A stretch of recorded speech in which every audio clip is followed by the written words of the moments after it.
3 states, 3 different regulatory moves, and every one of them is a community telling grid planners, not so fast.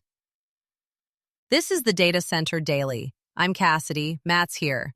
And by the end of this episode, that municipal ordinance question we opened the week with has a third answer. Also, LS Power just put a shovel in the ground on a $2 billion underground HVDC line in San Jose, which changes the whole brownfield transmission conversation. And 49,000 Lake Tahoe customers finally put a human number on the ratepayer displacement argument. We're going to see whether NV Energy's sequencing promise actually holds once Liberty's transmission access slips. Lake Tahoe, Goochland County, Franklin County, Pennsylvania. Same week, same infrastructure pressure. 3 totally different legal levers. Let's get into it. Here's TD World. Some 49,000 customers in the Lake Tahoe region are concerned they may lose their electricity supply in favor of utilities powering data centers owned by Meta, Amazon, and Google, according to a widely shared report by Fortune. NV Energy supplies Lake Tahoe with about 75% of its electricity through the California-based Liberty Utilities. Lake Tahoe, 49,000 customers, and NV Energy says about 75% of their power comes through Liberty Utilities. And their line is that this handoff was always the plan. The arrangement goes back to 2009, and they say the data center boom had nothing to do with it.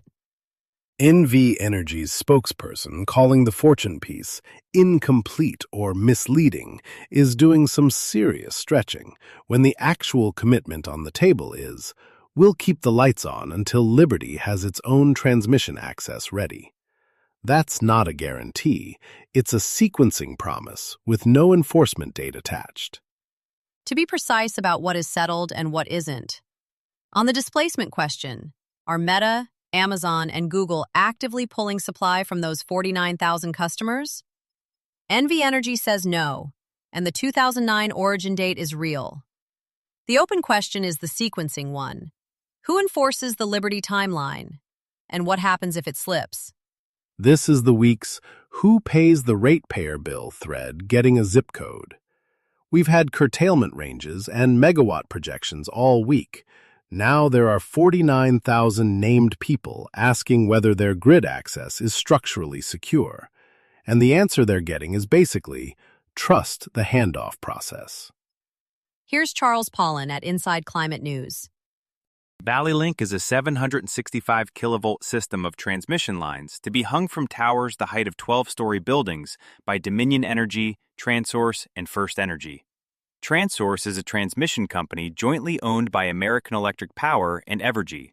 Up for public discussion in Goochland at the recent meeting Blackburn attended was a segment that would start at the Joshua Falls substation in Campbell County, about 115 miles west of Richmond. Goochland County, Virginia. Inside Climate News put Deborah Blackburn on the record, cane in hand at the Central High Cultural and Educational Complex, objecting to ValleyLink, a 765 kilovolt system with towers that top out at 12-story height, backed by Dominion, Transource, and First Energy. So the will communities push back on transmission question we flagged earlier this week now has a named objector, a named venue, and a named rural character grievance on the record.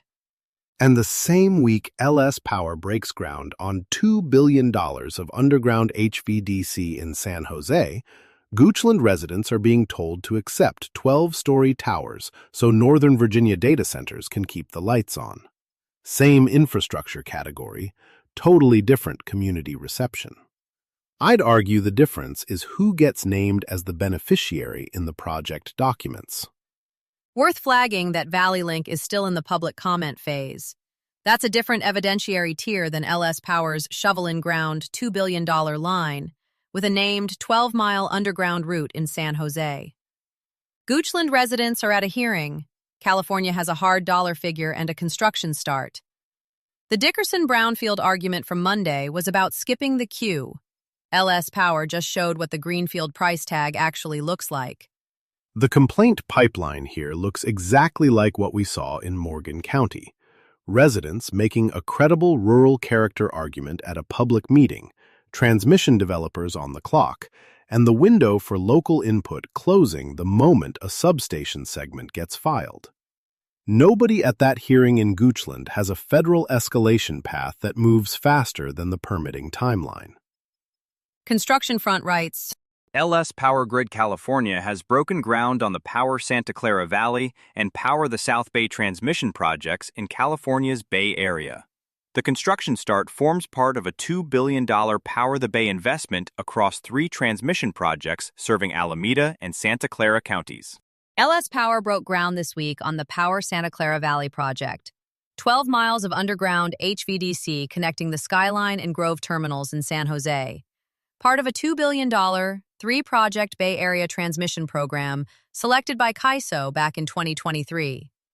It's rated at 1,000 megawatts and serves Alameda and Santa Clara counties. Worth holding that next to the Valley Link fight in Goochland County. Residents at a public hearing pushing back on a transmission line they say exists to feed Northern Virginia data centers. LS Power has a shovel in the ground in San Jose, a named route, a dollar figure, and nobody seems to be blocking the road. The difference isn't the infrastructure category, it's who the community thinks is getting the power. And keep that in frame when somebody pitches transmission reuse at a brownfield site as a queue shortcut. The Dickerson argument is, skip the line by recycling corridors. The LS Power approach is, spend $2 billion and build the line. Both get to the same destination. Only one has a price tag attached. This one's from the Record Herald. Several townships in Franklin County that lack zoning are looking into or moving ahead with proposed ordinances to regulate data centers. The developments come as the county commissioners this week adopted an amendment to the county's subdivision and land development ordinances, collectively known as SALDO, meant to help municipalities set rules for companies that may seek to develop data centers in the area. Franklin County, Pennsylvania this week. No data centers proposed yet, but Fannett Township is drafting an ordinance that would require any that come in to generate their own electricity on site. That's not a demand cap, and it's not an operational noise standard. It's a self-sufficiency mandate, and it's a different regulatory instrument than anything Longmont or Little Rock put on the table. That ordinance, if it holds, is the first local mechanism that actually cuts the wire between a data center's load and the surrounding ratepayer base. Longmont set a threshold. Fannett is saying, you don't touch our grid at all. St. Thomas Township separately voted to advertise its own ordinance, and the county itself just amended its SALDO framework to give non-zoning municipalities a template to work from. So we're watching a county-level scaffold go up in real time, before a single data center is in the pipeline. That's the front-running scenario. Answered. And the geography matters. This is the rural, non-zoning western half of the county, about 20% of 160,000 people. No hyperscaler is in the room yet, which means the community actually has leverage right now. The window Goochland County residents are fighting to keep open? Franklin County Townships just walked through it. From William Harris at citybiz. Cogent Communications has agreed to sell 10 data center facilities for $225 million in cash to an entity sponsored by infrastructure investment firm I Squared Capital, continuing the network provider's shift toward a more focused connectivity and fiber infrastructure strategy. The facilities are located across major U.S. markets including Phoenix, Anaheim, Burbank, Stockton, Atlanta, Chicago, Elk Ridge, Kansas City, Nashville, and Houston. Cogent Communications, selling 10 facilities. Phoenix, Anaheim, Burbank, Stockton, Atlanta, Chicago, Elk Ridge, Kansas City, Nashville, and Houston. To I Squared Capital for $225 million cash. Closed transaction, named price, named buyer. That's the secondary market, not a press release about a future intention. I Squared is an infrastructure fund, not a hyperscaler. So the buyer here isn't AWS or Google gobbling up overflow capacity. It's institutional capital picking up second-tier colo assets at what works out to $22.5 million a facility. That's the non-hyperscaler side of this market finding its price. Worth flagging as a calibration point given what we said earlier this week about announced versus signed. This is what a completed deal actually looks like.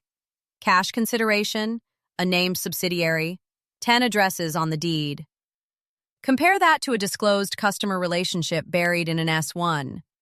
If the Data Center Daily helps you stay on top of the industry, take a moment to subscribe and leave a review wherever you're listening. It really helps other people find the show. You'll find links to every story we covered today in the show notes. If something caught your ear, that's the place to dig in a little deeper. That's the Data Center Daily for this Wednesday, May 27th. This is a Lantern podcast.